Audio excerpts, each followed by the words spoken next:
I will speak to practice owners that are obviously business owners as well, just to remind you that you can run a practice and run a business while still being able to tap into joy and finding fulfillment. It is possible to have both. The only thing you have to have is self-love and self-awareness. This episode is sponsored by Therapy Notes, therapynotes.com. Be sure and check them out and be sure and use the promo code Gordon, Gordon, and you can try them out for 2 months for free.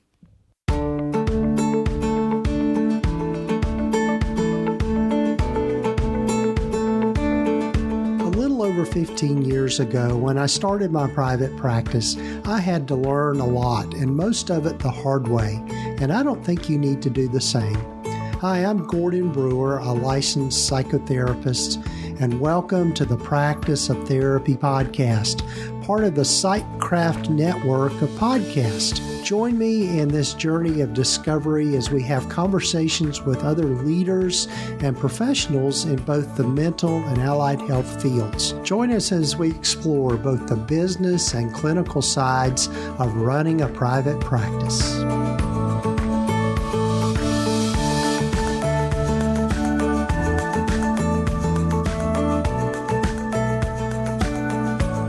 Well, hello, everyone. It's Gordon, and this is episode number 326 of the Practice of Therapy podcast. So glad you've joined me. I hope you're having a good week so far, or weekend, whenever you might be listening to this. And I'm excited for you to get to hear this episode. In this particular episode, I've got one of my dear good friends joining me again on the podcast, and that is Kasey Compton. And Kasey is no stranger to this podcast. I don't even know how many times she's been on the podcast now, but Kasey and I have gotten to be really close friends over the years, and just all the different things we've both gone through and all the changes in life. And one of the things I appreciate most about Kasey is she is absolutely one of the most brilliant and creative people I know of. And if you've never met her, you're in for a treat. And what we're going to be talking about mainly in this particular episode is her new book. It's called In Search of You: How to Find Joy When Doing More Isn't Doing It Anymore. I love the title. And also, Kasey's got a podcast that's been out for about a year or a little more, and that is called Back Porch Besties. And she does it with her partner, Kelsey. And it's a wonderful podcast, and them just getting vulnerable and sharing about their lives. And that's one of the things I love about Kasey is she is really will go deep with you and also just be totally vulnerable. And I just think that is so refreshing to find people like that. And also we talk about a little bit about her upcoming conference, Meet You in Kentucky, which I'm going to be at again this year. So looking forward to being there. And anyway, but before we get to my conversation with Kasey, I'd love for you to check out a few things. One is if you are interested in working with me and doing some consulting or just doing some, getting some help with your practice. That is something that I do. I do consulting with people, and you can find out more about all that by going to practiceoftherapy.com and just click on the consulting menu bar up there, and you can find out more about the different ways in which I do that.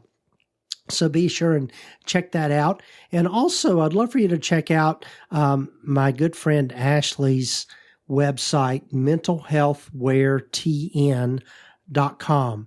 And we are in the process of doing some updates there, but Ashley has set up a beautiful online store where she sells T-shirts and bling and all that sort of thing related to mental health and also our professions. And so I invite you to go check it out, just mentalhealthwaretn.com, and check out all the good things that she's got there.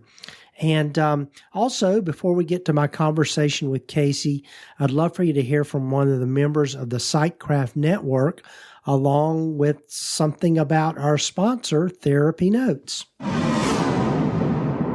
Hey there, Daniel Fava here, and if you don't know me, I'm the host of the Private Practice Elevation podcast, where I share online marketing strategies and interviews to help private practice owners attract more clients and scale their businesses.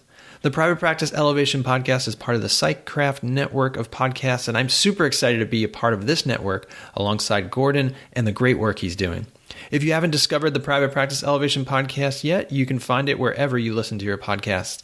I'd love for you to join me as we explore topics like building an effective website for your private practice, search engine optimization, content marketing, and copywriting, as well as my conversations with experienced private practice owners about scaling a practice, outsourcing, team leadership, and all things that will help you elevate your business and create the life you love.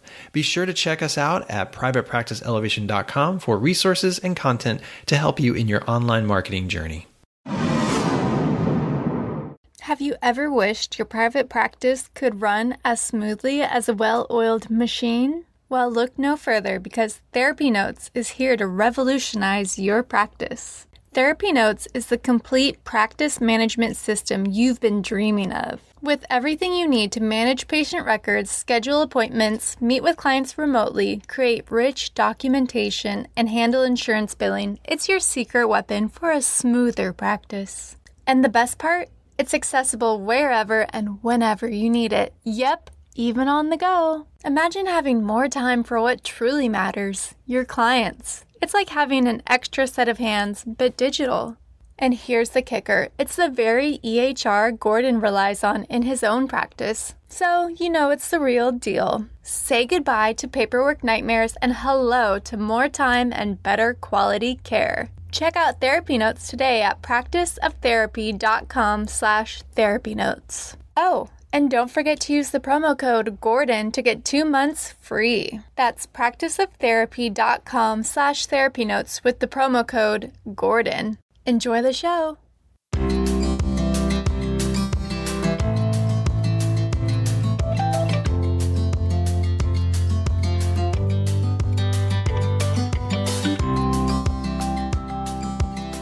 Well, hello, everyone, and welcome again to the podcast.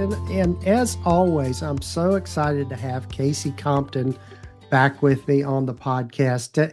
Kasey is just a dear friend to me. And so, Kasey, I'm glad you're here. And we're going to be talking about her new book. So welcome, Kasey.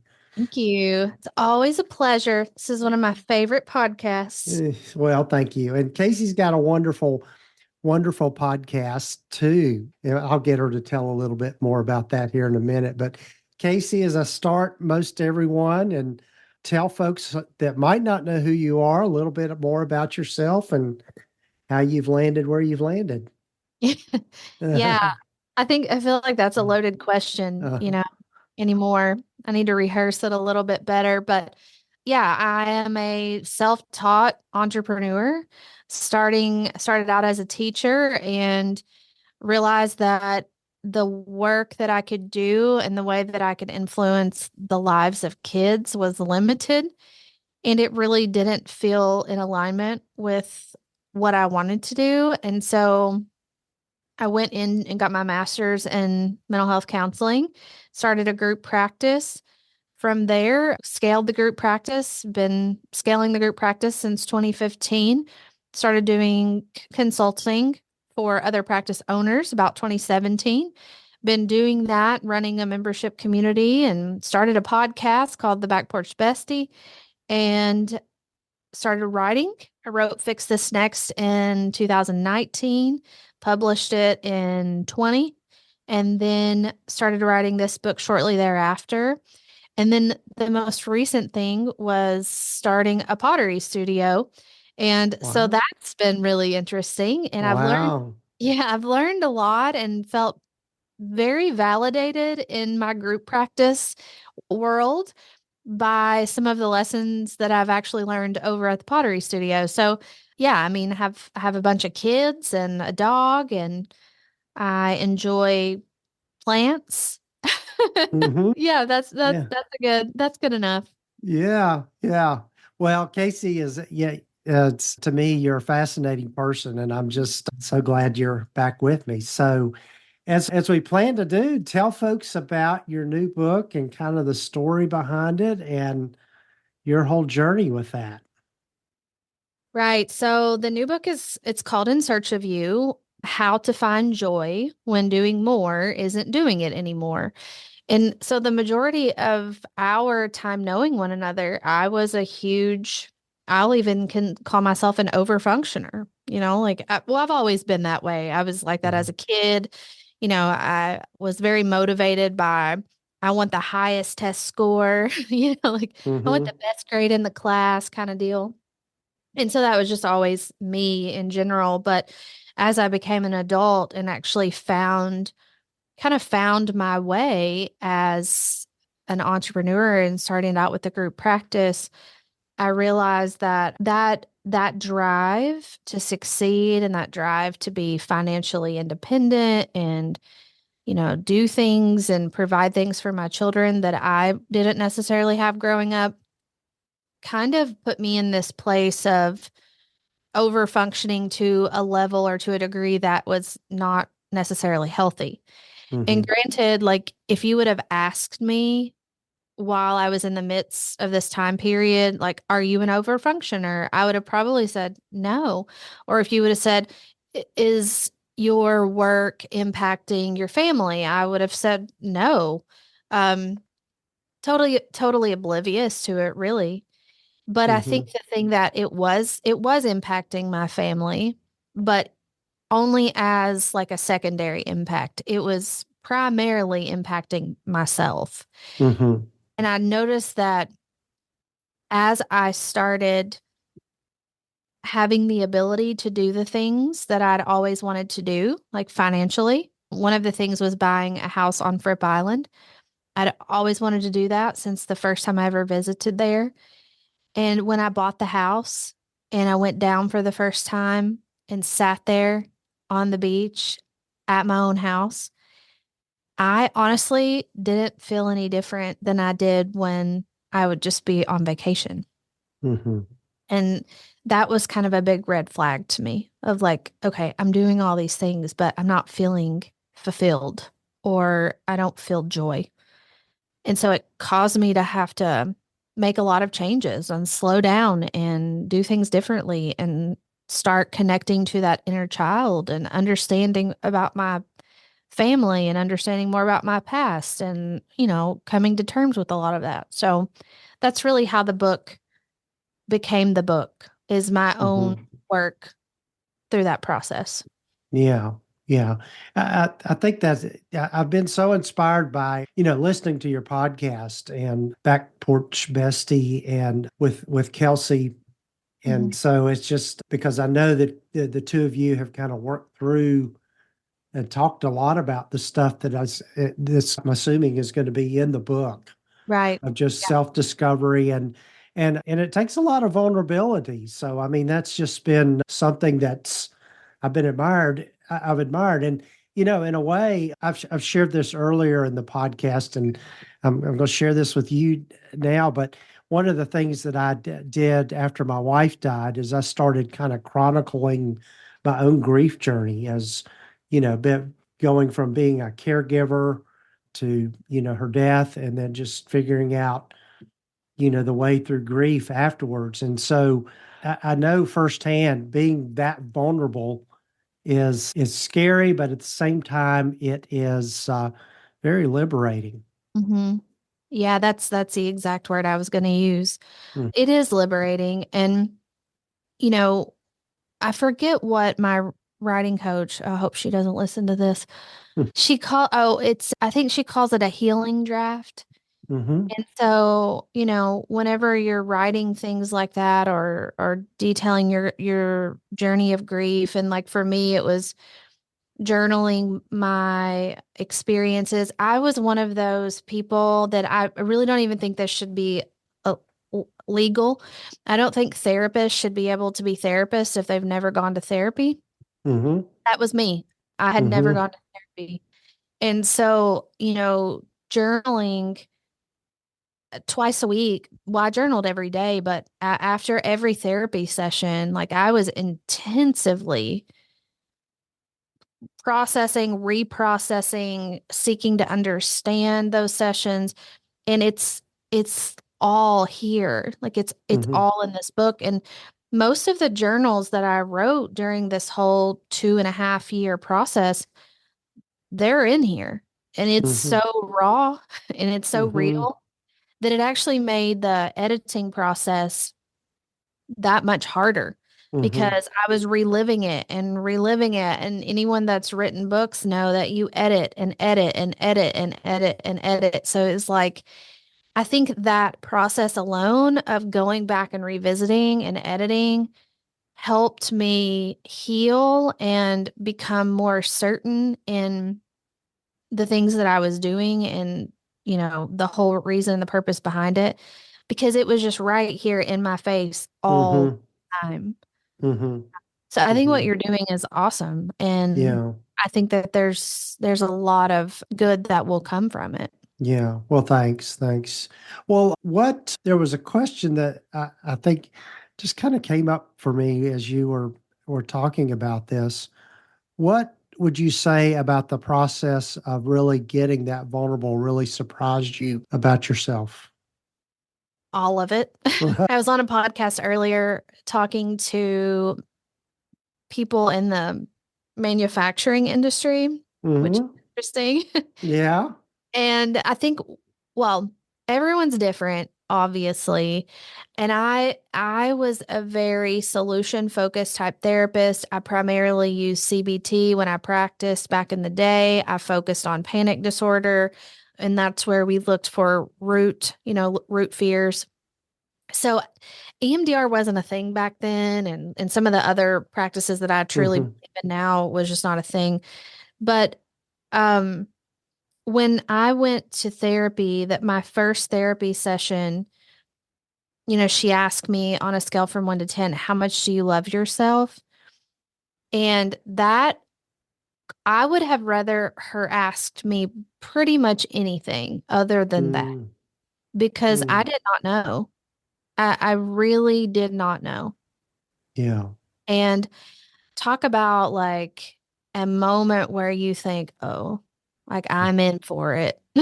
Hmm. Like I am in for it. That was a big one. And then another part of the vulnerability question was she would ask me, okay, so I saw two therapists. I saw one therapist who specialized in professional women going through a divorce, Hmm. and she described her style as very eclectic, and I could tell that she used, some IFS and some attachment theory, and all that. She Hmm. really was eclectic in that way.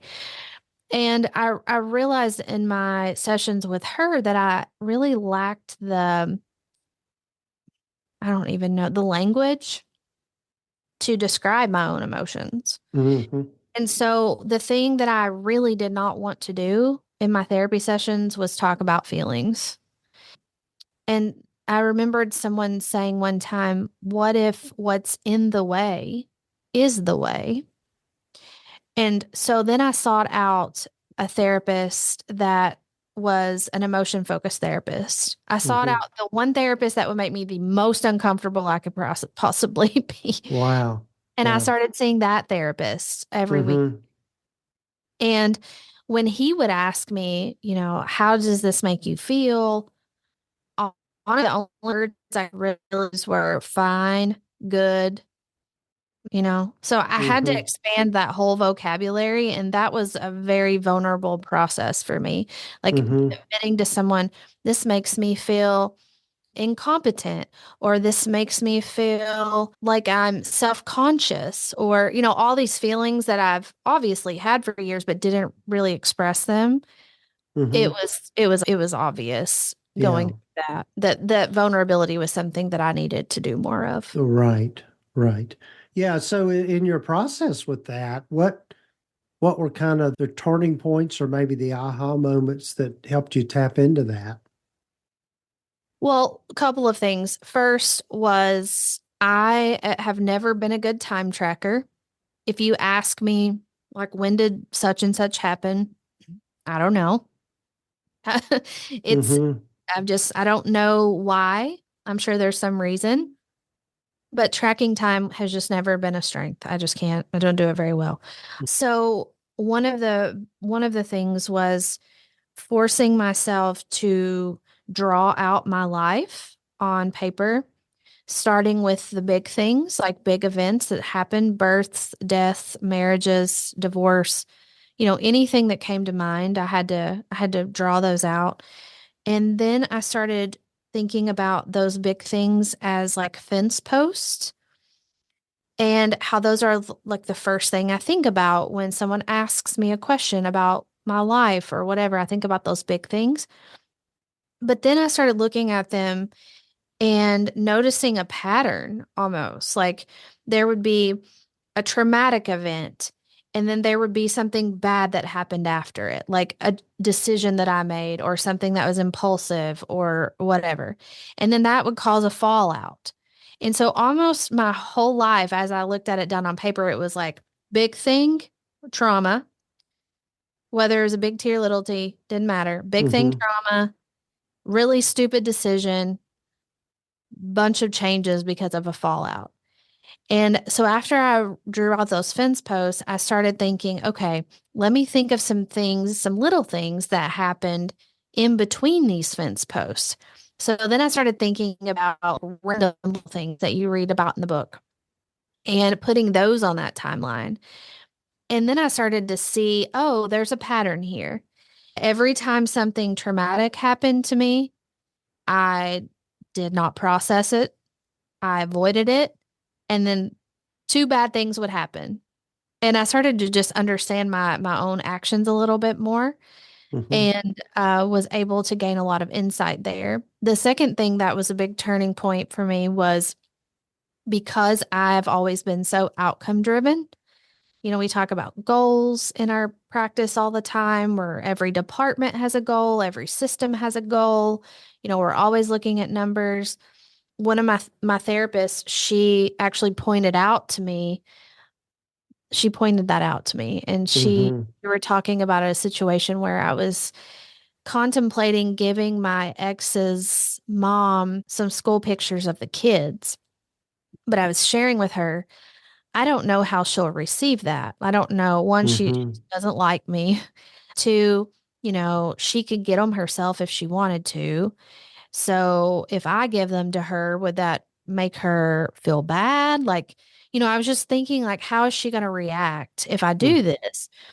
And my therapist said, do you always try to control the outcome? And I was like, Mm-hmm. oh, maybe.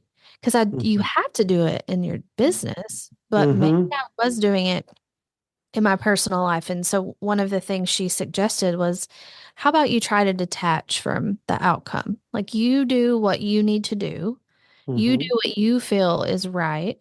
And then however she perceives it is however she perceives it. Mm-hmm. And that was huge for me because Mm-hmm. I realized that, like, me worrying about how other people would respond to things was causing me not to do things that I wanted to do. Mm. And so that was huge. Those were two, but really impactful for me. Yeah, that really resonates. I think for a lot of us in this profession, we can tend to be overly focused on people pleasing Right. and Hmm. getting our validation that way rather than internally. And I know that's something I've been kind of working through in my own therapy. Yeah. And like you said earlier, I think absolutely you said something that I just want to echo. If you're not in therapy yourself and you're a therapist, you're missing out on something that can really be life changing and validating. Right. Yeah, yeah. So, yeah. So, tell us more about the book and just kind of how it's laid out and Mhm. that sort of thing. Yeah. Well, so the developmental editor that helped me. So a developmental editor, for listeners that might not know, there's at least three editors in your publishing process. The developmental one is the first one, and they are helping you kind of lay out the bones of the book. So they're helping you get really clear on your core message and who your reader is, and make sure that you have teaching points and you have, all the things that back up the teaching points. So all of the nuts and bolts of the structure is in a developmental editor. You read Fix This Next, so you kind of saw how I mixed the business with the story and the Mm-hmm. personal. So in this book, I wanted to lean into that even more. And I would say 90% of this book is story. But as we were going through the developmental editing process, AJ Harper, she said, Kasey, because this was really frustrating to write. Like, just Mm-hmm. aside from writing about like really deep personal things that happened, just the structure and the logistics of it was torture. Because she says, Kasey, this is, well, one, I've never seen this before. Um, and I thought, uh-oh, like this woman has literally ghost written like hundreds of books, and she's edited more than that, and she's never seen this before. So that's not good. She said, people are either going to really love it or they're not. And she said the reason that they wouldn't love it is because of how the structure, basically, I'm playing with time in the book. And there's a lot of back and forth. And she thought that there was a chance I could confuse the reader. Mm-hmm. But the way the book is basically structured is it starts in the first person present tense. It starts right in the middle of my book launch for Fix This Next. I'm telling that story. And in that book launch, I have this epiphany, which then sets all of the other parts of the book in motion. So we start in first person present tense.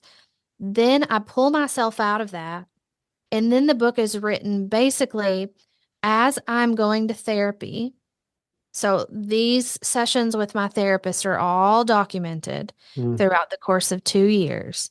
But in those therapy sessions, there are memories that are coming back to me that I had repressed. Those memories become these little stories. And it's sort of like you see it a lot in movies, Mm-hmm. TV shows, where you have the main character is, kind of going through life, but they're flashing back to the past. Mm-hmm. So it's written like that. And that way I can capture the essence of my relationship with my grandmother, my grandfather, my dad, my mom, and how those have really shown up and carried over into my life now. Yeah. So it's a unique type of structure. There's a lot of stories, a lot of short little stories. I personally, and everyone has said so far, it's really easy to read. I read it yesterday, spent like an hour and a half. I made it halfway through.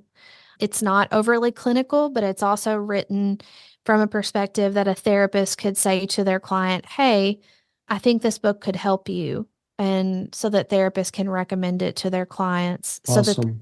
they can Yeah. understand a little bit Yeah. more as they're going through the process. Oh, that's great. That's great. I can't wait for it to be out.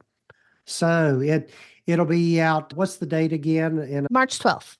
March 12th. Okay. So it might be that if you're listening to this episode, it might be that the book's already out. So even better, you can jump on it. But yeah, so I'm excited for this. And I'm assuming people can get it wherever they get their books and Yep. that sort of thing. So that'll Yep. be good. And we'll have links here in the show notes to get people to it quickly. But the other thing I want you to talk about, Kasey, is this wonderful conference that's coming up in May, and I will be there. Yay. I went last year, and it was so much fun and such a great event. Meet you in Kentucky. So Huh? say some more about it. What's happening Oh, this year? oh, this year is going to be fun. So this year we're kind of taking the momentum that we already have going from this massive book launch that we're doing, and we're just carrying it right on in to meet you in Kentucky. We're going with a different theme this year. We're doing some like retro vibes. The colors for the conference are all neon. It's like we're all going back to the 80s. It's going to be a blast. We're taking you all to do some fun stuff. But what is different this year is that we have developed the conference and the tracks specifically for practices and group practices that want to have more of a team-oriented approach to running the practice. And here's why, because there's so many opportunities for practice owners to go to conferences, go to retreats, do all these things and learn. But then you have the responsibility to bring that information back as the owner and then teach everybody on your team. And you Mm. just learned it. So we Mm-hmm. want people to bring their teams with them, let them branch off into different tracks. So we have one that's focused on client care and intake and marketing. So anyone that has marketing person, a client care person, receptionist, anyone like that, we have workshops specifically for them. And then we have the CEO owner tracks. And then we have some admin tracks as well. But we want everyone to come and first of all, use it as a learning opportunity to strengthen and grow together. But two, just to develop that team and use it as a team building experience as well. Awesome. Awesome. And it's going to be at the Omni in Louisville again. And it was a wonderful venue. And if you've never been to Louisville, Kentucky, it is such a fun city to be in, lots of stuff to see. And it speaks to my heart as a bourbon drinker. So it's Oh, just a lot of fun. Yeah. You need to come to our VIP. I will talk to Emily. You talk to Emily. I'm going to set it up. You're coming to our VIP experience because we are taking you on, we have the coolest stuff planned this year. So I'm going Mm. to tell her that you're coming to that. Okay. It's on Okay. me. Okay. So you're coming Okay. to VIP Okay. on Kasey, but you Oh, are going, if you love Louisville before, you're going to love it after this oh event. boy. It's Oh boy. Can't beautiful. wait. I Yes. can't wait. Yeah. So, so much fun. So much fun.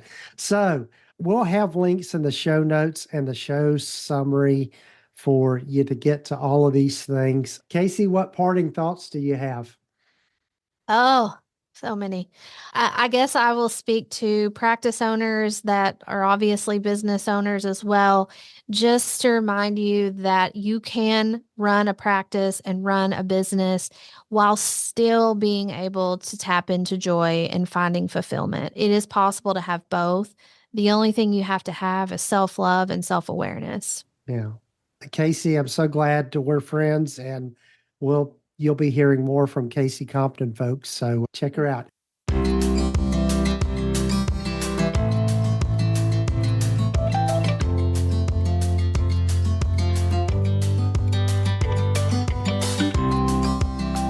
Well, as you can tell, Kasey is just so much fun, and I really value our friendship, and I'm really looking forward to being with her again up at Meet You in Kentucky. But also, I'm just really excited for her book that's come out. I've got it ordered and looking for it to arrive here any day. And in particular, I've the other thing that I've done is gotten it on audiobook. Just to get off on a little side note here, that's how I really consume most of my books these days is through Audible, and lets me kind of multitask in terms of I get out and go for my walks and my runs, and just enjoy that part of it, having some good stuff to listen to. But anyway, be sure and check out Kasey's things. You'll have links here in the show notes and the show summary for you to access those things easily. And also be sure and check out mentalhealthwaretn.com and check out those things that my good friend Ashley has got on there on her website. And also be sure and check out our sponsor of the podcast, Therapy Notes. And you can find out more about them by going to practiceoftherapy.com/therapy notes. And be sure and use the promo code just Gordon, Gordon, to try them out for 2 months for free. And they are absolutely one of the best electronic health record systems that I know of. And I use them in my practice, and I'm so thankful that we've got that platform to just make the whole admin and clinical sides of the practice run smoothly. They've got a patient portal that's second to none, and just all of the things that are included that you don't have to pay extra for like you do with some EHRs. Everything's included in what you pay. So no hidden things there. So be sure and check them out, practiceoftherapy.com/therapy notes. And I've got lots of great guests lined up for our future episodes here. So be sure and come back, and be sure and tell your friends about the podcast, and also be sure to take time to follow us wherever you might be listening to your podcasts. And if you're interested in being on the podcast and sharing your story about your private practice journey, I'd love to talk to you. And you can apply for that by going over to Practice of Therapy, Listen to Podcast or Podcast. And anyway, there'll be a link when you go over there, and you'll see on the landing page there a link for you to apply. So hope you'll do that. So take care, folks, and I'll be back with you again next week for another episode of the Practice of Therapy podcast.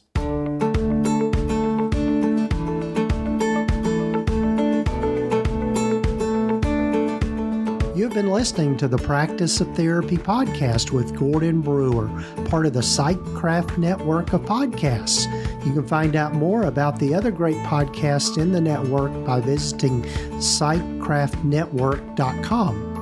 And if you haven't done so already, please visit us at practiceoftherapy.com and get your free private practice startup guide, along with a lot of other great resources and webinars and free things just by visiting. Also, be sure to follow us wherever you might be listening to your podcasts. This podcast is intended to be educational in purpose and is not intended to give legal, accounting, or counseling advice. If you need a professional, find the right person for that.